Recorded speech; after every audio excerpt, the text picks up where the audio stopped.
국민의힘과 원구성 협상을 한 지 40일 가까이 되었습니다. 그동안 계속되는 국민의힘의 억지와 목리에 공회전만 거듭하고 있습니다. 심지어 국민의힘은 국회법 절차에 따라 처리된 원구성에 대해 의원 전원 명의로 헌법재판소에 권한쟁의 심판 청구까지 했습니다. 그래놓고 어제는 운영위와 법사위를 1년씩 돌아가면서 맞자고 제안했습니다. 진정성이라곤 1도 찾아볼 수 없는 무책임하고 황당한 이중 플레이입니다. 총선 민심을 정면으로 거역하겠다는 태도 아닙니까? 법사위와 운영위는 총선 민심을 반영하기 위한 필수적인 조건입니다. 거래와 협잡의 대상이 될 수 없다는 점을 다시 한번 분명하게 밝힙니다. 지금 원구성 협상은 겉보기엔 여당과 야당의 협상 같아 보이지만 실제로는 대통령과 국회, 더 본질적으로는 대통령과 국민의 협상입니다. 출범 이후 지금까지 윤석열 대통령은 야당을 국정 운영의 파트너로 대한 적이 단 한 번도 없습니다. 오히려 괴멸시켜야 할 적으로 규정하고 정치 탄압으로 일관해 왔습니다. 법률의 취지를 무력화하는 시행령 통치와 무려 14번에 달하는 역대 최다 거부권 행사로 국회 입법권을 묵살했고 국무위원들에게는 국회에 나가서 야당과 싸우라고 지시를 했습니다. 지난 총선 결과는 무능, 무책임, 무도한 윤석열 정권을 야당이 중심이 되어 확신하게 견제하라는 것이었습니다.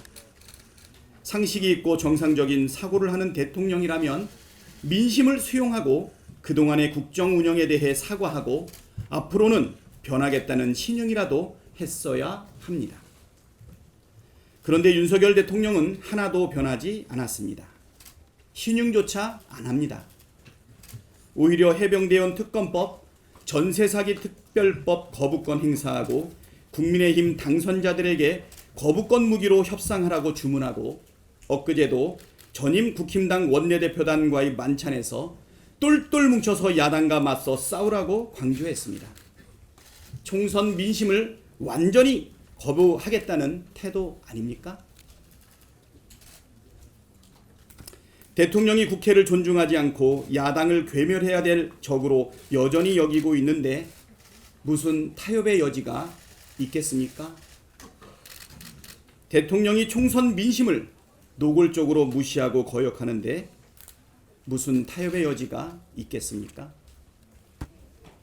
국민의힘도 정신 차려야 합니다.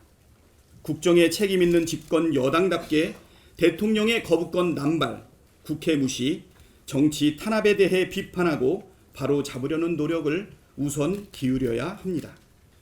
지금처럼 대통령 거수기 역할만 하고 국민을 위하는 게 아니라 윤석열, 김건희 부부 방탄에만 총력을 기울인다면 미래가 없다는 걸 알아야 합니다.